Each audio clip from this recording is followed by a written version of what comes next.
Deixa eu te perguntar, você sabe o exato momento que você pode acrescentar carga no agachamento do seu aluno?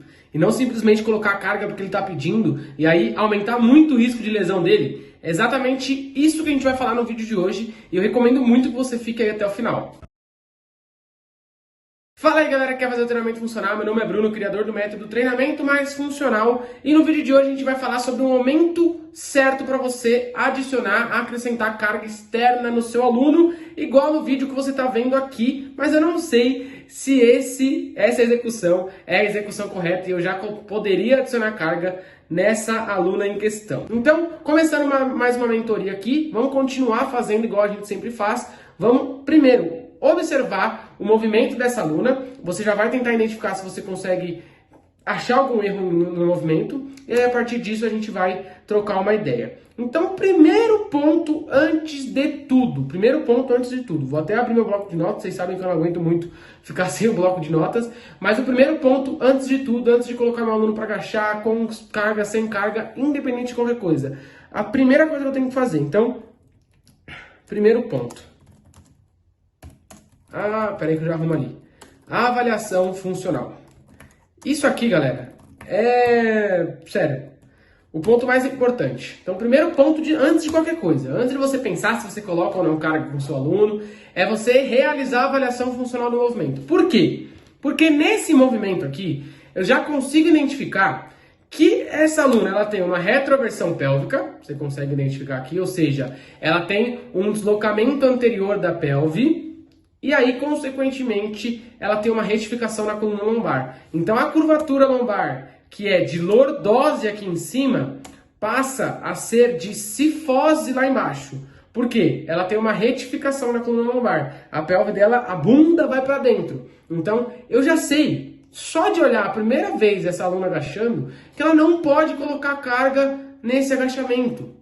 Porque vocês vão descobrir no final desse vídeo qual é o momento certo para você colocar carga. E se eu conseguir identificar uma disfunção aqui, que é a retroversão pélvica, velho, eu não posso colocar carga ainda. Eu preciso melhorar essa disfunção antes de qualquer coisa. Então, o primeiro ponto que você tem que fazer com o seu aluno é a avaliação funcional para você identificar se ele tem alguma disfunção presente. Por exemplo, disfunções bem comuns que a gente identifica no padrão de movimento. Falta de estabilidade no arco plantar, falta de mobilidade no tornozelo, falta de mobilidade no quadril, falta de estabilidade no joelho, falta de estabilidade central diante de hiperextensão, falta de mobilidade torácica. Tudo isso a gente vai conseguir identificar se por acaso existir alguma disfunção dessa na hora de fazer a avaliação funcional. Se você não faz a avaliação funcional com o seu aluno, você vai estar aumentando demais o risco dele se lesionar, certo? Nessa questão aqui, a gente tem a retroversão pélvica, por quê? Por falta de mobilidade no tornozelo? Provavelmente não, porque olhando de lado eu consigo identificar que ela tem o joelho passando da ponta do pé. Mas tem uma outra questão, o pé dela está virado um pouco para fora, não sei se você consegue perceber aí. Então, se por acaso eu fizesse a avaliação funcional com ela, com o pé alinhadinho, da maneira que eu tenho que fazer, jogando o joelho para fora, provavelmente ia me apontar uma falta de mobilidade no tornozelo. Entende? Nesse movimento que ela está fazendo, para mim, não tem falta de mobilidade no tornozelo. Mas como eu sei que o pé dela está rotacionado para fora, pode ser que essa rotação externa do pé ou rotação externa do quadril esteja compensando a falta de mobilidade no tornozelo. Então, se eu fizesse a avaliação funcional com ela da maneira correta, eu saberia se ela tem falta de mobilidade no tornozelo ou não. E se ela tem falta de mobilidade no tornozelo, essa retroversão pélvica é por conta da falta de mobilidade no tornozelo, uma reação em cadeia. Se por acaso ela não tem falta de mobilidade no tornozelo e mesmo assim ela continua retrovertendo a pelve, fazendo uma retroversão pélvica, ela tem falta de mobilidade no quadril. A cadeia posterior aqui, ó, glúteo, principalmente glúteo e isquiotibiais, tá rígida. E aí, como essa cadeia tá rígida, ela não consegue se alongar muito, ela tem uma compensação com a coluna lombar. Então já saberia que eu precisaria trabalhar autoliberação miofascial nessa cadeia posterior e mobilidade de flexão de quadril, principalmente em cadeia cinética fechada, para quando ela fosse fazer essa mobilidade de quadril, ela precisasse utilizar essa mobilidade de quadril durante o padrão do agachamento, ela conseguisse fazer o movimento do agachamento sem essa retroversão pélvica. Por quê? Com carga nas costas e retificação na coluna lombar, você pode ter certeza que é questão de tempo para o seu aluno se machucar. Então toma cuidado com isso, porque senão o seu aluno acaba se machucando de besteira. Então, identificadas as primeiras disfunções aqui. Então, vamos colocar isso no bloco de notas. Primeira coisa que você vai identificar quando você for fazer a avaliação funcional: mobilidade de tornozelo. Mobilidade de tornozelo. Não identificou mobilidade de tornozelo? Nesse caso, identifica retroversão pélvica.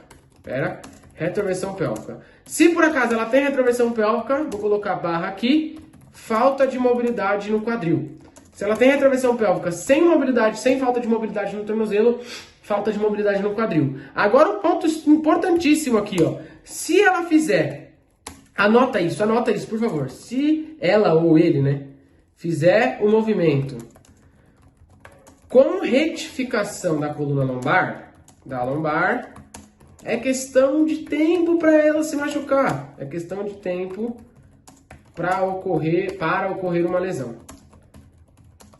E você quer o seu aluno lesionado? Eu canso de falar aqui. Se o seu aluno se lesionar, ele para de te pagar. Se ele para de te pagar, você para de ganhar dinheiro. Se você para de ganhar dinheiro, você vai começar a pedir dinheiro na esquina, no farol. Porque você não tem aluno nenhum, porque você não avaliou direito. Seus alunos estão se lesionando, eles estão parando de treinar, estão parando de te pagar. E provavelmente você não vai conseguir mais aluno nenhum, porque você vai ficar conhecido como o professor que machuca os alunos. Então preste atenção nisso.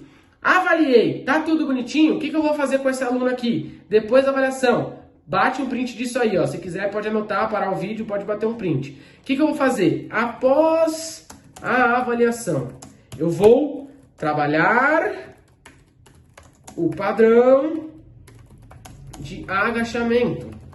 Ou seja, eu vou ensinar a minha aluna a agachar, agachamento livre, tá? Ou seja, sem carga nenhuma, ela vai aprender a agachar, trabalhando mobilidade de tornozelo se ela precisar, trabalhando estabilidade do arco plantar se ela precisar, trabalhando mobilidade de flexão de quadril se ela precisar. Tudo que eu identifiquei na avaliação, qualquer disfunção que eu identifiquei, eu tenho que corrigir junto com o trabalho do padrão de agachamento.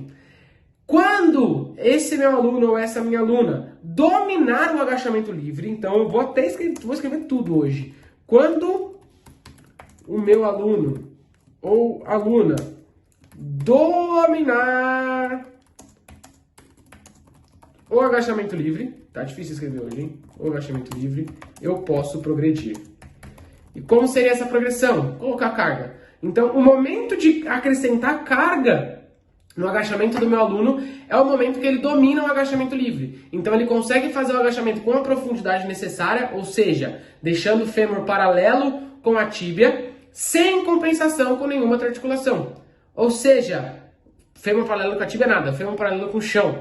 Ele precisa de mobilidade no tornozelo, precisa de estabilidade no arco plantar, precisa de estabilidade no joelho, precisa ter o joelho alinhado com a ponta do pé e com o quadril, precisa ter mobilidade no quadril para não acontecer retroversão pélvica, precisa ter estabilidade central para não aumentar a curvatura lombar, uma hiperextensão lombar, precisa ter mobilidade torácica. Quando ele fizer o movimento do agachamento com essas funções articulares bem estabelecidas, sem carga, só com peso corporal, é o momento de você acrescentar carga no agachamento dele. Esse é o momento óptimo para você acrescentar carga no agachamento do seu aluno, quando ele dominar o agachamento livre. E a partir disso, você pode progredir sem medo nenhum, porque o seu aluno já sabe fazer o agachamento da maneira correta. Então, esta retroversão pélvica não vai acontecer, você não vai colocar o seu aluno num risco grande de lesão, vai trabalhar bem o padrão de movimento, que esse padrão de movimento é um dominante de joelho bilateral simétrico, que são os agachamentos, vai trabalhar o padrão fundamental de movimento do seu aluno da maneira correta, com as funções articulares da maneira correta, vai deixar o seu aluno forte e mais funcional. A função do seu aluno vai ser muito mais bem estabelecida se você trabalhar dessa forma, respeitando a progressão, e não se rendendo ao aluno só porque ele quer agachar com carga. Certo? Então, esse foi o nosso vídeo de hoje. Espero muito que você tenha curtido. Forte abraço e até a próxima.